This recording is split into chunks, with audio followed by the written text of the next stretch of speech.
Hello ಅಮ್ಮ. ಚಿನ್ನು ಇನ್ನೂ ಮಲಗಿದ್ಯಾ? ಎದ್ದಿಲ್ವಾ ನೀನು? ಇಲ್ಲಮ್ಮ, 6 ಗಂಟೆಗೆ ಎದ್ದು ಎಕ್ಸಸೈಸ್ ಮಾಡಿ ಇವಾಗ ಸ್ನಾನ ಮಾಡೋಕೆ ಹೋಗ್ತಿದ್ದೆ. ಓಮ್ಮ, ನಾನು ಸ್ನಾನ ಮಾಡಿ ಕಾಲ್ ಮಾಡಲಾ? ಹ್ಞೂ ಸರಿ.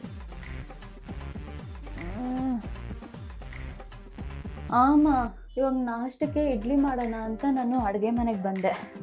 ನಾನು ಇಡ್ಲಿ ಮಾಡಿಬಿಟ್ಟು ಕಾಲ್ ಮಾಡ್ತೀನಿ.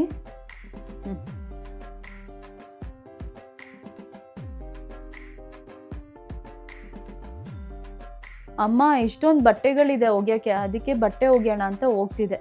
1 ನಿಮಿಷ ಇರಮ್ಮ.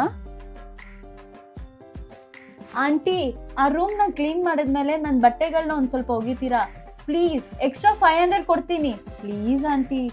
ಹಾಂ, ಈ ಬಟ್ಟೆನ ನಾನು ಇಲ್ಲಿ ಇಕ್ತೀನಿ. ಆಮ್ಮ ಹೇಳು.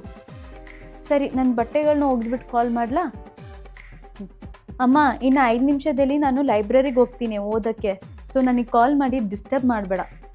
ನಾನು ಲೈಬ್ರರಿಯಿಂದ ಹೋಗಿ ಬಂದಮೇಲೆ ನಾನು ನಿನಗೆ ಕಾಲ್ ಮಾಡ್ತೀನಿ. ಓಕೆ, ಬಾಯ್. ಲೇ, 5 ನಿಮಿಷ ವೆಯ್ಟ್ ಮಾಡ್ತೀಯಾ? ನಾನು ಬೇಗ ಹೋಗಿ ರೆಡಿ ಆಗಿಬಿಟ್ಟು ಬಂದ್ಬಿಡ್ತೀನಿ. ಇಬ್ಬರು ಒಟ್ಟಿಗೆ ಮಾಲ್ಗೆ ಹೋಗೋಣ.